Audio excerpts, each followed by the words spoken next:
todos os problemas. Varinha mágica, olho no olho. Vamos lá, gente. Ó, Olho no bolso. o Nestor começou apontando o seguinte, que de fato a cada ano a vida do trabalhador está mais difícil. E está mesmo, certo? E isso tem a ver com esse cenário que a gente estava tentando apresentar no início, na primeira intervenção, da desaceleração da economia brasileira. O governo Lula tenta mostrar o tempo inteiro que a vida do trabalhador melhorou.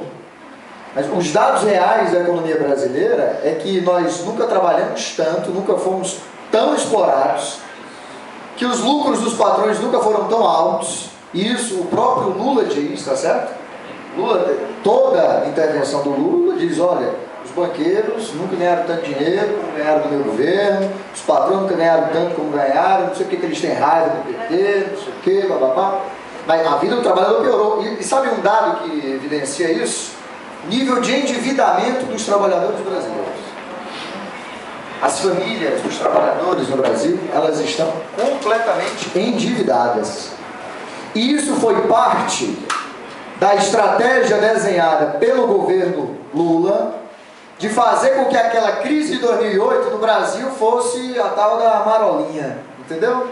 O que o Lula fez em 2008 e a Dilma faz agora? A redução do IPI e estímulo ao consumo. Na verdade, o governo vai para a televisão dizer o seguinte: trabalhador, compre. Eu estou reduzindo o IPI para você comprar carro. Eu estou reduzindo o IPI para você comprar geladeira, é para você comprar fogão, é para a construção civil construir mais casas, você comprar sua casa. E aí você vai fazendo financiamento em cima de financiamento, crédito consignado em cima de crédito consignado, e a capacidade de endividamento das famílias, dos trabalhadores no Brasil, ela vai chegando no seu limite. Isso faz com que hoje, ao utilizar a redução do IPI para sair da crise, ou para tentar evitar que a crise atinja o Brasil o quanto antes, essa tática agora tem limites mais estreitos, certo?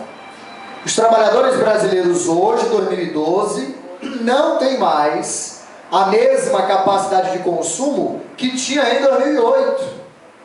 E isso é evidenciado por um outro dado econômico. A inadimplência no Brasil cresceu. Então, olha o cenário como é terrível, certo? Os trabalhadores estão endividados, o nível de inadimplência cresceu e a exploração aumenta. Porque também tem um outro dado. O Banco Central divulgou essa semana uma série de dados econômicos, certo? Um deles diz respeito à utilização da capacidade da indústria instalada no Brasil. E o que os dados revelam é que trimestre a trimestre vem sendo utilizado cada vez menos do parque industrial brasileiro. É como se, preste atenção, é como se o patrão tivesse 100 máquinas. Só que ele não usa as 100 máquinas em capacidade máxima, porque ele sabe que não vai ter como transformar aquelas mercadorias de novo em dinheiro e transformar esse capital na modalidade do dinheiro de novo. Então ele usa só uma parte dessas máquinas. Ao usar uma parte dessas máquinas, ele tem uma economia na manutenção, no desgaste das máquinas, desse combustível e etc. Mas ele vai compensar essa economia das máquinas aonde? Nas costas do trabalhador. Aquelas outras 80 máquinas que estão funcionando vão ter que dar conta do trabalho das 20 que estão paradas. Isso aumenta o ritmo de exploração sobre o trabalhador, que está cada vez mais endividado e que já faz com que aumente o índice de inadimplência do país. Portanto, essa saída via redução de IPI, ela tem sérios limites.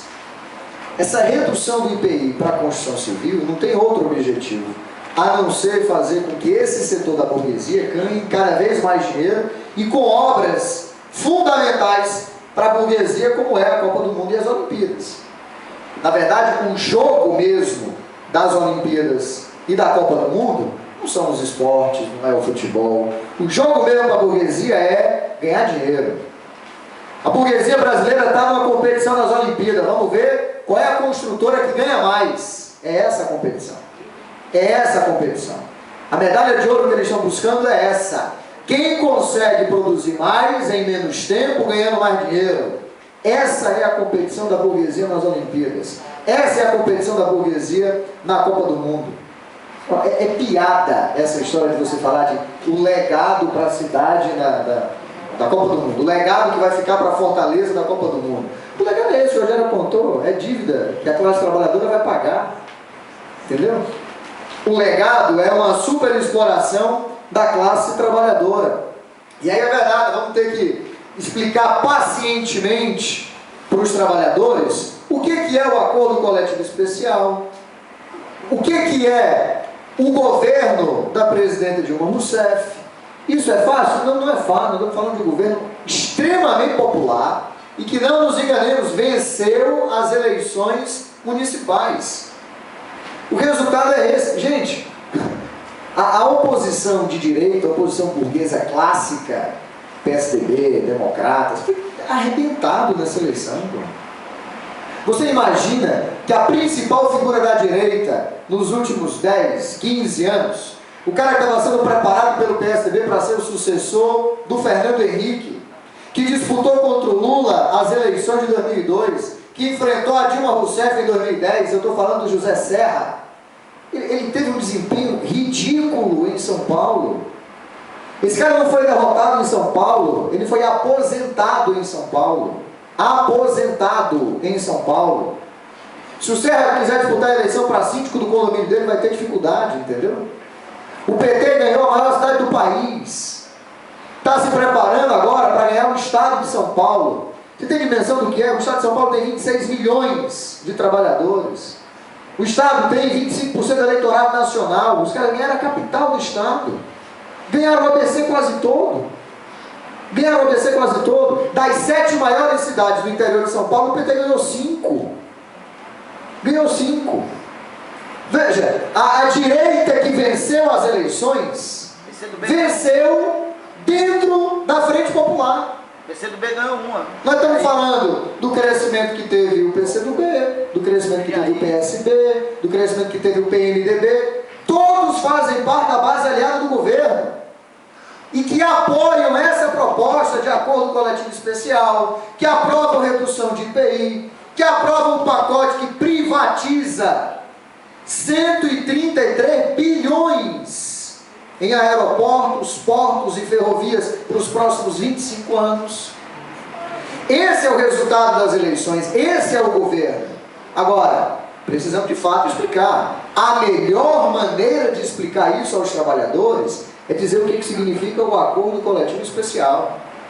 É dizer o seguinte, porque o trabalhador pode até não ter de imediato a compreensão do que significa o resultado das eleições, ou o que significa a Dilma governar para os patrões. Ele pode até não ter dimensão do que é isso, mas o trabalhador sabe o que são férias, o trabalhador sabe o que é 13º, o trabalhador sabe o que é o FGTS, entendeu?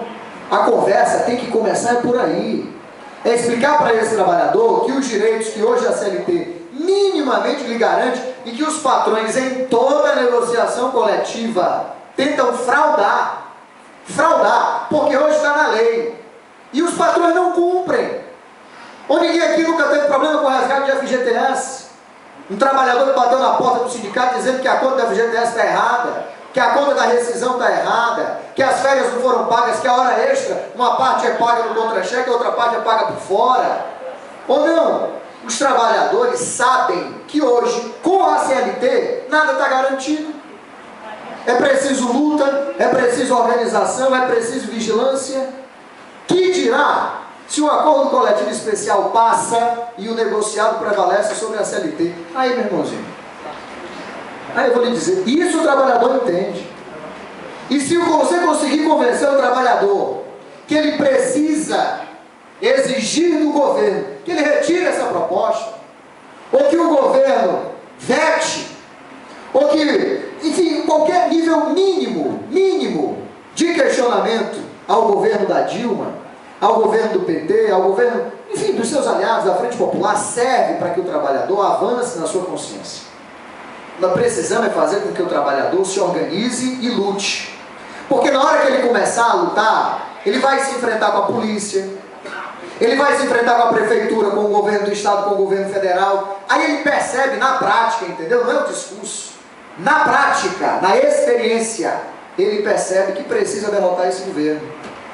Ele precisa derrotar os patrões, que esse governo é aliado dos patrões. Na prática, não é só você chegar na porta da garagem, chegar no canteiro de obra, chegar na fábrica e dizer: esse governo é um governo traidor, é um governo vendido, é um governo dos patrões. Isso não basta, porque isso não convence. Eu tenho que chegar dizendo que é necessário organizar a luta para proteger direito. O trabalhador, opa, como é que é? Minhas férias estão ameaçadas? Meu 13º está ameaçado? Como é que é meu FGTS aí? O que é que você está falando da FGTS aí? Ah, bom, nessa hora você traz o cara para a organização, para a luta. E tem que ter luta de rua mesmo, Major. Sabe? Não é só o seminário, não é só a conversa que vai resolver, não. O seminário, a conversa, a audiência pública é fundamental para a gente esclarecer, para a gente tirar dúvida, para a gente se informar do que está acontecendo. Mas tem que ter ato em rua, tem que ter greve, tem que ter piquete, tem que ter mobilização, tem que ter tudo isso. Tem que ter tudo isso. Porque é isso que objetivamente pode derrotar o acordo coletivo especial. Bom, a Socorro falou, por exemplo, da necessidade da gente não confiar no Poder Judiciário, da gente unificar as lutas e da gente unificar também as nossas campanhas, unificar os nossos direitos. E de fato nenhuma confiança pode ser depositada no Poder Judiciário, porque nós temos acompanhado uma escalada de criminalização dos movimentos sociais. E esse é mais um sintoma da crise. Em momentos de crise econômica, existe acirramento da luta de classes. E se os trabalhadores lutam, e lutam de forma cada vez mais radicalizada em defesa dos seus direitos, aumenta a repressão do Estado. E o Judiciário faz parte do Estado.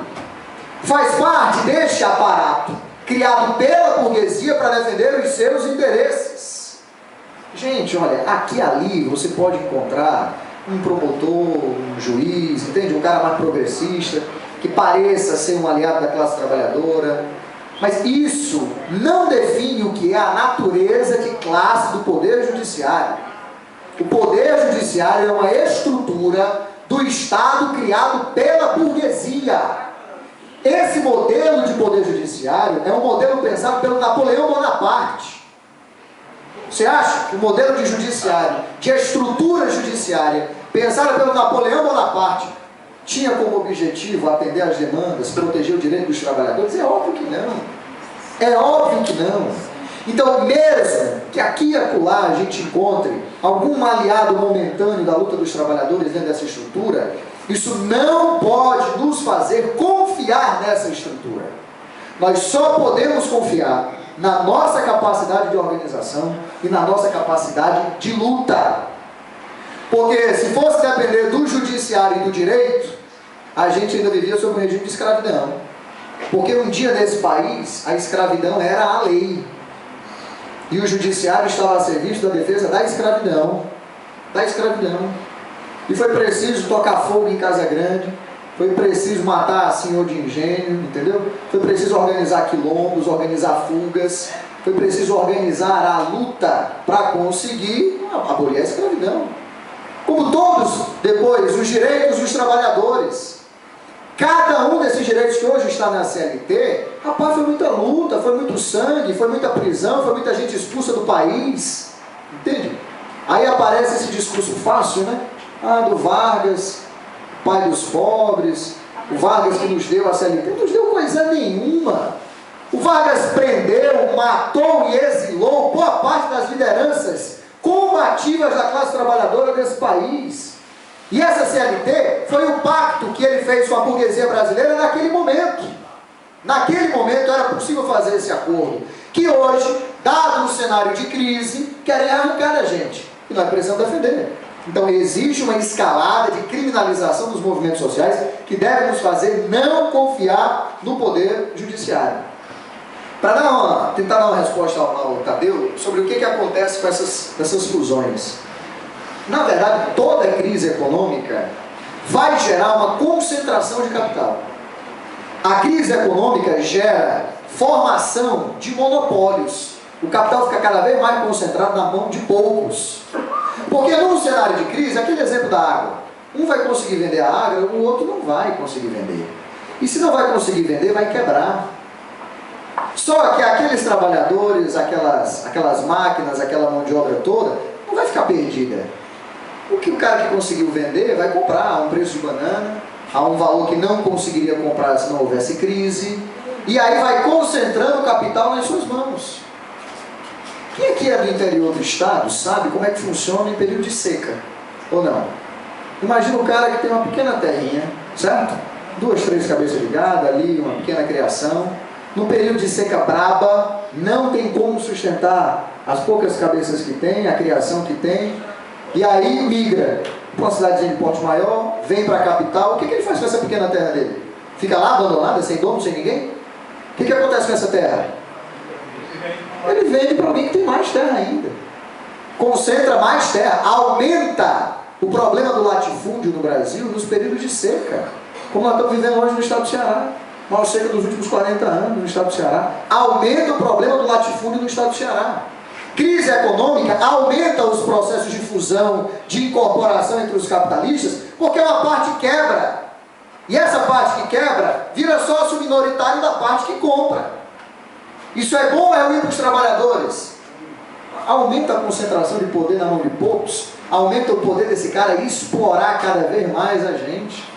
Cada vez mais a gente. Isso é uma crise econômica. Não é que haja um acordo entre os capitalistas, é uma competição entre os capitalistas. E nessa competição eles matam e morrem. Matam e morrem. Subornam, compram. E aí tem corrupção, tem sabotagem, tem espionagem.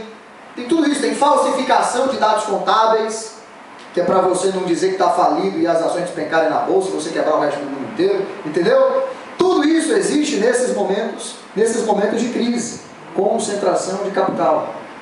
Agora, a resposta dos trabalhadores a essas situações não pode ser outra, é luta. E aí está certo, por exemplo, o Ednildo quando diz que, bom, a gente só consegue vencer se a gente lutar, né? Precisamos lutar. Agora, precisamos organizar o sindicato para essa luta. E aqui é um ponto importantíssimo. Eu acho que todo mundo está de acordo que precisamos ir para a base, certo? Todo mundo está de acordo que precisamos ir para a base. Esclarecer os trabalhadores que estão lá no canteiro de obra, que está lá na fábrica, que está lá na garagem, que está lá na indústria. Esclarecer esse trabalhador do que significa o acordo coletivo especial. Mas, bom, essa é a ideia. Como é que a gente vai operacionalizar isso? Cadê a logística disso? Entendeu? Quem são os diretores que vão para quais garagens, para quais fábricas, para quais canteiros de obra? Cadê o dinheiro para você produzir o panfleto, para você produzir o jornal do sindicato, para você construir a faixa, o banner, para alugar o carro de som? Porque eu tenho acordo, mas precisamos organizar de rua, mas custa dinheiro isso. Precisamos esclarecer os trabalhadores do que é um acordo coletivo especial. Precisamos de formação, precisamos de mais momentos como esse. Isso custa dinheiro. Dinheiro e organização do sindicato. Portanto, precisamos saber lidar com um problema crucial da estrutura da nossa atuação dentro do sindicato, porque não se engane, até mesmo essa estrutura de sindicato foi pensada pela burguesia. Nós não podemos nos deixar seduzir por essa estrutura que tente a nos levar a distanciar da base, a burocratizar, a fazer trabalho só superestrutural.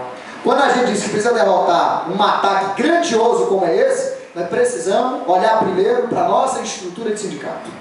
O que é que nós queremos como sindicato? Quais são as prioridades da organização do sindicato?